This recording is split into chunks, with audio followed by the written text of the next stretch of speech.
महाराष्ट्र में कोरोना को लेकर चौंकाने वाला रिसर्च। स्वास्थ्य विभाग के मुताबिक 4200 से अधिक नमूनों की जांच में 68% केस डेल्टा वेरिएंट के निकले, जबकि ओमिक्रॉन से सिर्फ 32% मरीज संक्रमित। देश में कोरोना की भयावह रफ्तार। एक दिन में 2,71,000 से ज्यादा कोरोना केस, 314 लोगों की जान गई। संक्रमण दर बढ़कर 16.2%।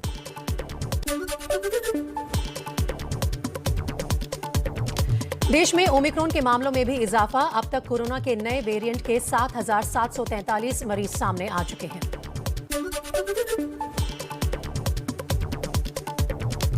दिल्ली में 2 दिन से घट रहे हैं कोरोना के मामले, लेकिन संक्रमण दर अभी भी 30% के ऊपर। पिछले 24 घंटे में 20,000 से ज्यादा नए मरीज मिले। 30 लोगों की मौत। 6 दिन हो गए हैं जो हॉस्पिटल एडमिशन है स्टैग्नेंट हो गए हैं, तो वो सबसे बड़ा इंडिकेटर है कि वो जो स्टैग्नेंट हो गए, बढ़ नहीं रहे हैं।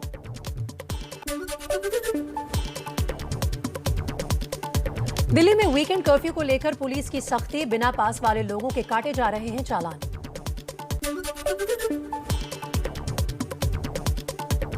असम में दोनों डोज ले चुके लोगों को ही आज से सार्वजनिक स्थानों पर जाने की अनुमति।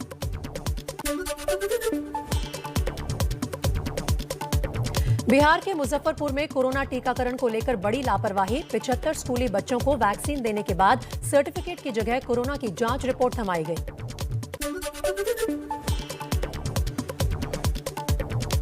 दिल्ली एनसीआर में ठंड के साथ प्रदूषण भी बढ़ा। दिल्ली की हवा बेहद खराब की श्रेणी में। आज का air quality index 301। Mulayam Singh घराने में बड़ी सेन। मुलायम सिंह यादव की छोटी बहू अपर्णा यादव होंगी बीजेपी में शामिल। रिटायर्ड आईपीएस असीम अरुण ने ली बीजेपी की सदस्यता। एनसीपी के साथ गोवा में चुनाव लड़ने पर शिवसेना नेता संजय राउत का बयान। कहा, गोवा में 10 से 15 सीटों के लिए लड़ेंगे चुनाव। हम तो 10 सीट लड़ने वाले हैं। 10-15 के बीच हम चुनाव लड़ेंगे। आपकी बातचीत होगी एनसीपी से? नहीं, अभी एनसीपी की भी कोई, अभी हम जाएंगे। उनके नेता भी गोवा में आ रहे हैं।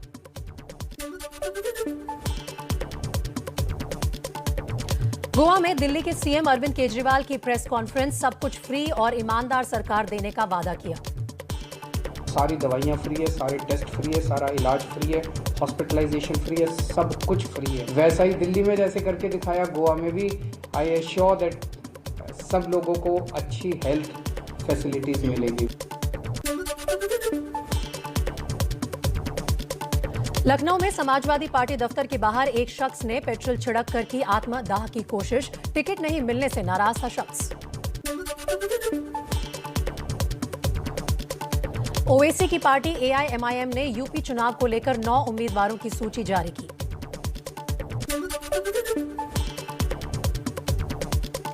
बीजेपी ने पहले और दूसरे चरण के लिए यूपी में 107 उम्मीदवारों का ऐलान किया। मौजूदा 83 में से 63 सिटिंग विधायकों को टिकट दिया, 20 का टिकट कटा।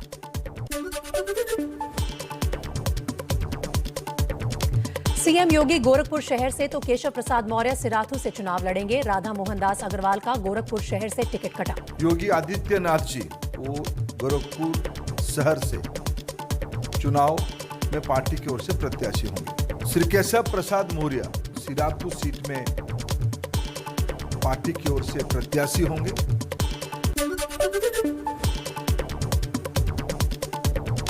अखिलेश यादव का सीएम योगी पर निशाना। कहा, बीजेपी ने बाबा को पहले ही घर भेज दिया, बाबा अब गोरखपुर में ही रहेंगे। जनता इन्हें पहुंचाती, उससे पहले भारतीय जनता पार्टी ने उन्हें अपने घर पहुंचा दिया। अखिलेश यादव पर योगी आदित्यनाथ का पलटवार। ट्विटर पर लिखा, तुम्हारा क्या होगा बबुआ, तुम ना घर के रहोगे ना घाट के। अखिलेश ने गोरखपुर शहर के विधायक राधा मोहन दास को समाजवादी पार्टी में शामिल होने का ऑफर दिया। राधा मोहन दास की जगह इस बार सीएम योगी गोरखपुर से लड़ रहे हैं चुनाव।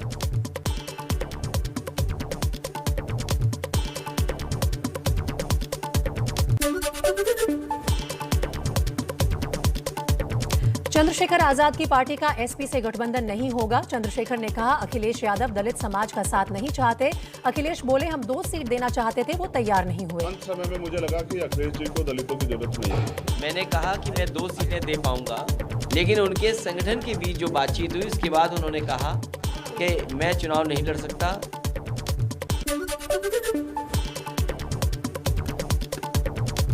बीएसपी ने 53 प्रत्याशियों की पहली लिस्ट जारी की। 13 मुस्लिम उम्मीदवार। मायावती का अखिलेश पर हमला, कहा दलित विरोधी है समाजवादी पार्टी। जिस समाजवादी पार्टी ने दलितों के सरकारी नौकरियों में पदोन्नति को लेकर लाए गए विधेयक को राज्यसभा में फाड़कर फेंक दिया था, तो ये कैसे दलित हितैषी पार्टी हो सकती है?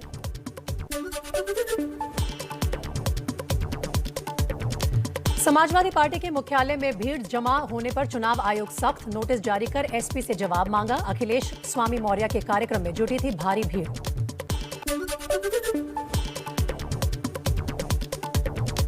नोएडा में गेल के मार्केटिंग डायरेक्टर रंगनाथन के घर सीबीआई की छापेमारी। 2.25 करोड़ रुपए बरामद। रंगनाथन समेत 6 लोग गिरफ्तार। सभी आरोपियों को विशेष अदालत के सामने पेश किया जाएगा।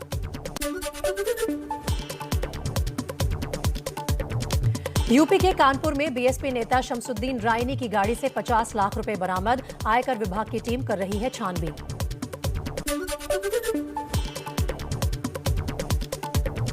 यूपी के बांदा में वाहन चेकिंग के दौरान विस्फोटक सामग्री बरामद। 28 किलो विस्फोटक के साथ 3 लोग गिरफ्तार।